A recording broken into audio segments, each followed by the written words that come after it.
Bismillahirrahmanirrahim. Assalamualaikum warahmatullahi wabarakatuh.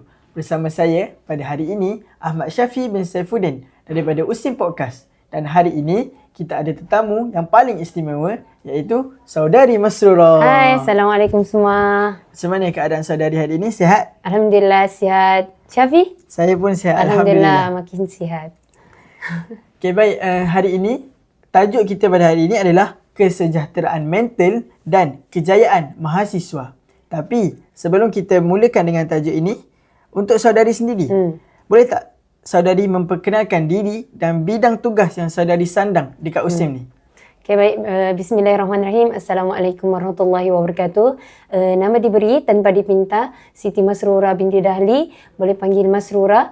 Dan bidang yang saya jawatan sekarang adalah Eksekutif Kesukarelawanan dan Kemanusiaan Majlis Perwakilan Pelajar sesi 2025-2026. Oh, okey, baik. So, dalam episod kali ni boleh saya panggil saudari Masrurah boleh? Boleh.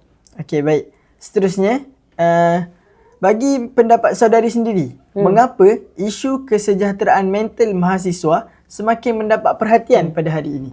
Okay, baik. Sebelum kita masuk kepada soalan tu, kita kena faham dulu apa tu kesejahteraan mental. Kesejahteraan mental ni adalah satu keadaan di mana kesihatan psikologi seseorang terganggu yang mana memerlukan perhatian, sokongan, rawatan agar mereka dapat berfungsi semula dengan baik dalam kehidupan seharian mereka. Dan masuk pada soalan tu, isu kesejahteraan mental mahasiswa pada hari ini semakin mendapat perhatian lah.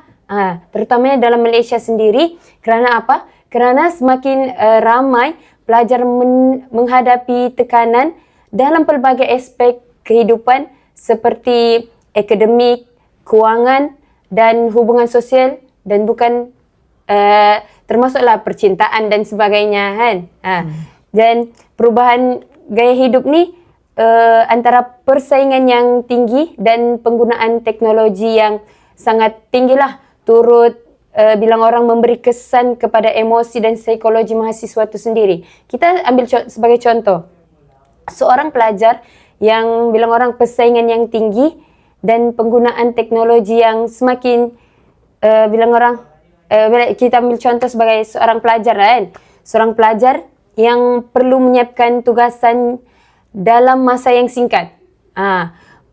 Mungkin mengalami tekanan yang tinggi disebabkan nak siapkan assignment, nak menguruskan program dan sebagainya. Tu menjejaskan tidur mereka dan sebagainya.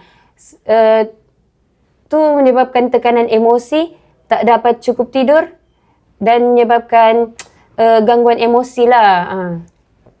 Okey. Faham. Jadi seterusnya, apakah faktor utama yang menyebabkan tekanan dalam kalangan mahasiswa? Faktor utama yang menyebabkan tekanan emosi dan sebagainya itulah. Tekanan emosi. Apa yang kita boleh ambil relate dengan mahasiswa sekarang, terutamanya adalah akademik akademik, assignment banyak dan sebagainya. Tapi itu bukan alasan lah untuk kita katakan, okay, assignment banyak memberi tekanan.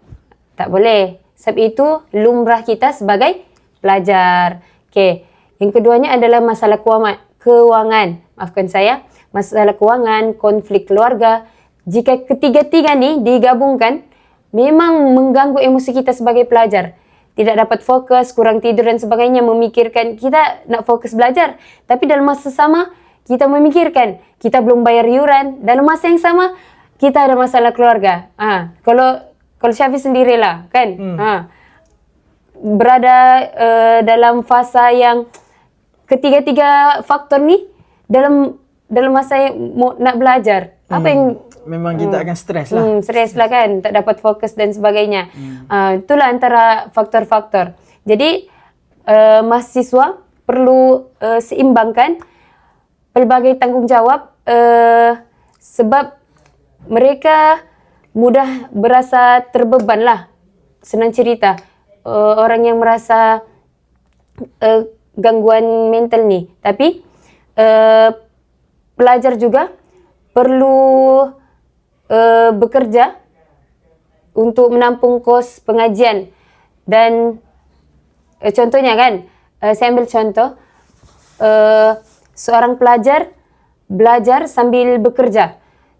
Sebab apa? Dia untuk menampung kos pengajian dan mungkin mengalami keletihan fizikal dan emosi. Itu menyebabkan salah satu faktor lah. Antara dalam banyak-banyak kalangan pelajar kita pun banyak yang bekerja sambil bekerja untuk menampung kos-kos pengajian. Okay, faham. Jadi seterusnya, bagaimana kita nak tangani tekanan akademik ni?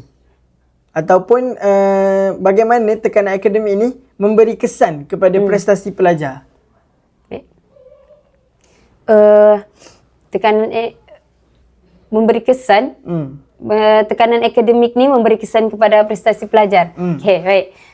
Tekanan akademik yang berlebihan boleh menurunkan prestasi pelajar. Sebab apa? Sebab apabila seseorang ni dia terlalu tertekan, menyebabkan mereka sukar untuk menumpukan perhatian dalam kelas dan mudah hilang motivasi dan tidak dapat menguruskan pembelajaran dengan baik. Maksudnya, walaupun ialah banyak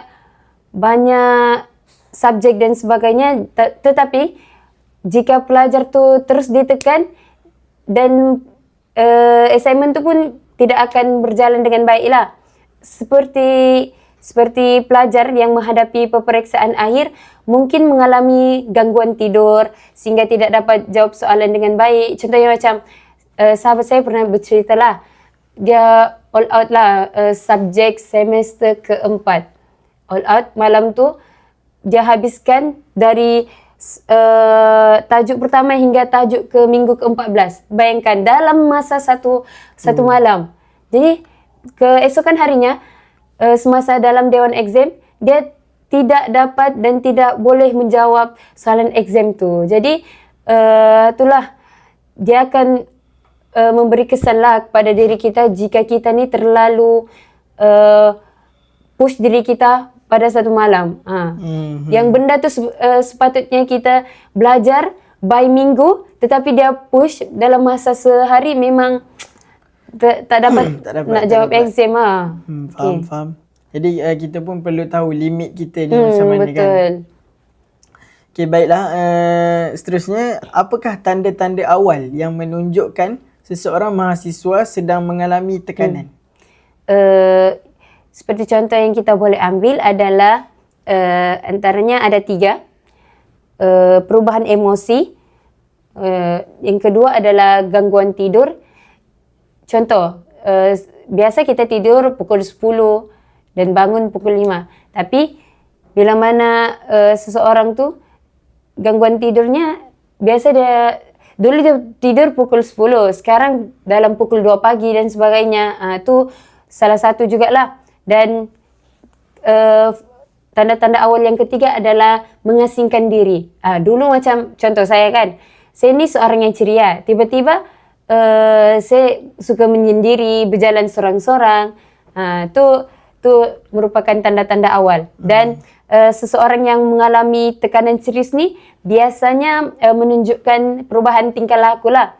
Dulunya dia hype, sekarang dia macam senyap. Dulu dia extrovert, sekarang dia introvert. Dan sebagai contoh, pelajar yang aktif dalam kampus, contoh macam saya, tiba-tiba saya mengasingkan diri dan tidak menghadiri kelas dan sebagainya. Tu kita boleh terus ambil cakna lah kepada seseorang tu. Macam tu. So maksudnya kalau ada kawan-kawan kita ada masalah-masalah macam tu, kita kena cakna dekat dia. Okay, faham. Okay, seterusnya, macam mana universiti sendiri nak tolong mahasiswa untuk jaga kesihatan mental diorang? Untuk universiti sendiri menyediakan pelbagai bentuk sokongan seperti perkhidmatan kaunseling dan program kesedaran kesihatan mental. Sebab daripada USIM sendiri kita ada program kaunseling, jadinya mereka selalu menyediakan pada semester ke-5, tidak silap saya, mereka akan mencari pelajar untuk memberi khidmat kaunseling yang mana mereka tidak akan boleh graduate jika mereka tidak melaksanakan satu sesi kaunseling lah bersama pelajar. Jadinya itu merupakan inisiatif terbaik lah daripada program kaunseling itu sendiri.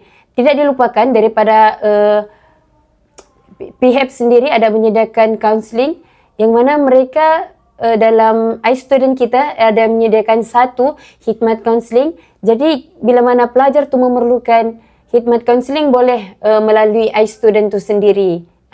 Jadinya kemudahan ni boleh membantu mahasiswa lah untuk mendapatkan bantuan profesional. Dan daripada USIM sendiri kita ada 4 orang kaunselor yang 4 kaunselor yang betul-betul ada dalam USIM lah. Dan mereka dapat meningkatkan kefahaman tentang cara menguruskan tekanan. Contoh macam pusat kaunseling universiti menawarkan sesi kaunseling secara percuma kepada pelajar. Tak perlu pun berbayar dan sebagainya. Tapi kalau kita pergi keluar perlu membayar, kan? Jadi di universiti kita sendiri ada menyediakan khidmat kaunseling. Faham. Jadi kalau ada kawan-kawan kita yang ada masalah macam tu, kita just inform dekat pihak kaunseling sajalah dan dia orang akan ambil tindakan. Dan pelajar tu boleh mohon dekat iStudent. Sebab kita dalam iStudent pun ada dalam iStudent tu sendiri ada kaunseling khas untuk mohon. Macam contoh pelajar tu nak mohon sesi, boleh mohon sesi tu dalam iStudent. Semudahlah untuk student-student. Ya, betul. Okey, saya nak tanya soalan kebat sikit. Soalan kebat pula. Okey. Jika seseorang pelajar itu merasakan diri dia gagal dan ingin berhenti belajar, apakah nasihat daripada Mas untuk berikan kepada pelajar itu? Okey. Saya akan menasihatilah. Sebab kita pun tak mampu nak beri sokongan dari segi kewangan dan sebagainya. Kita beri nasihatlah kepada mereka supaya tidak membuat keputusan secara tergesa-gesa. Fikir dulu elok-elok apa harapan keluarga untuk hantar kita ke sini, kan. Jadinya kegagalan bilang orang bukan penamat kepada kejayaan. Sebaliknya ia merupakan peluanglah untuk kita belajar dan memperbaiki diri. Jadinya dan perbanyakkan berdoa. Sebab apa? Sebab doa ni adalah senjata orang mukmin. Jadinya sebagai contoh kita boleh ambil tokoh-tokoh yang berjaya. Tokoh-tokoh berjaya ni tak semestinya diorang terus berjaya. Tidak.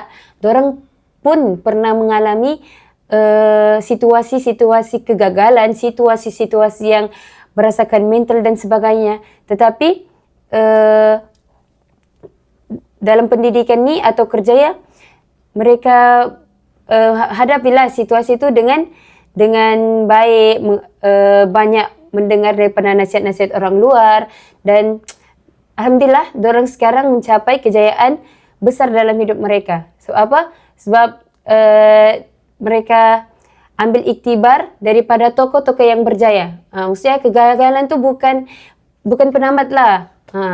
Maksudnya kita sendiri pun masih lagi boleh berusaha lagi dan lagi sehingga kita tiada lagi, insya-Allah. InsyaAllah. Ya, betul. Kadang-kadang untuk orang yang ada masalah tekanan mental ni, dia hanya perlukan kata-kata daripada kawan-kawan dia ataupun orang sekeliling dia. Dia memang tak perlukan pun duit ataupun apa-apa. Betul tak? Dia orang yang tekanan mental ni dia nak didengar. Dia nak didengari. Betul. Dia nak lebih didengari, dan orang yang dengar tu dia kena mau dengar dulu, bukan maksudnya dia bukan tergesa-gesa untuk memberi respon. Pang kan. Betul. Nanti dia akan lagi serabut. Betul. Okey, soalan terakhir daripada saya. Untuk episod kali ini adalah soalan terakhir. Okey, baiklah. Apakah harapan Mas terhadap budaya kesejahteraan mental dalam kalangan mahasiswa pada masa hadapan? Harapan saya adalah agar kesejahteraan mental adalah menjadi satu budaya yang diterima. Yang mana diterima, dihargai dan diberi perhatian terus dan serius dalam kalangan mahasiswa. Sama seperti kesihatan fizikal. Dan mahasiswa itu sendiri tidak lagi berasa malu ataupun takut untuk mendapatkan bantuan apabila menghadapi masalah emosi dan tekanan. Sebab mahasiswa ni kadang dia rasa takut untuk berkongsi. Sebab ialah dulu masa sekolah rendah, mostly pelajar kita ni takut nak berkongsi sebab apa? Sebab guru kaunseling tu sendiri akan menyebarkan aib-aib pelajar tu sendiri. Okey, pelajar ni sekian-sekian kepada guru-guru lain dan guru-guru lain akan menyebarkan kepada pelajar-pelajar. Itu yang menyebabkan pelajar kita takut untuk berkongsi kepada pihak kaunseling. Dan saya harap juga moga pada masa hadapan saya berharap wujud persekitaran kampus yang lebih prihatin, inklusif dan bilang orang saling menyokong lah. Yang mana kesihatan mental ni tidak seharusnya dianggap sebagai kelemahan tetapi sebagai aspek yang penting dan perlu dijaga untuk melahirkan individu yang seimbang dari segi emosi, intelek dan rohani. Dan selain itu, universiti dan keluarga juga dan rakan sebaya perlu bekerjasamalah untuk membina budaya yang menggalakkan komunikasi terbuka serta menyokong dan memberi sokongan yang berterusan. InsyaAllah itu saja daripada saya. Dan saya nak kongsilah sedikit apa yang saya selalu kongsikan, iaitu khairun nas anfa'uhum linnas. Sebaik-baik manusia adalah orang yang bermanfaat kepada orang lain. Jadi ya, terima kasih Syafi sebab sudi jemput saya pada hari ini. Semoga podcast ni memberi manfaat kepada orang yang di luar sana yang ada masalah kesihatan mental. Ingat, kesihatan mental tu bukan satu kegagalan tetapi satu titik permulaan untuk kita melangkah lebih ke depan, insya-Allah. Okey, baik, sama-sama. Okay, InsyaAllah segala apa yang Mas Nurul harapkan itu, InsyaAllah kita dapat amalkan dan dapat kita hargai. Okay, setakat itu saja untuk podcast kita pada kali ini. Sekian, Assalamualaikum warahmatullahi wabarakatuh. Waalaikumsalam warahmatullahi wabarakatuh. Bye, Assalamualaikum, jumpa lagi.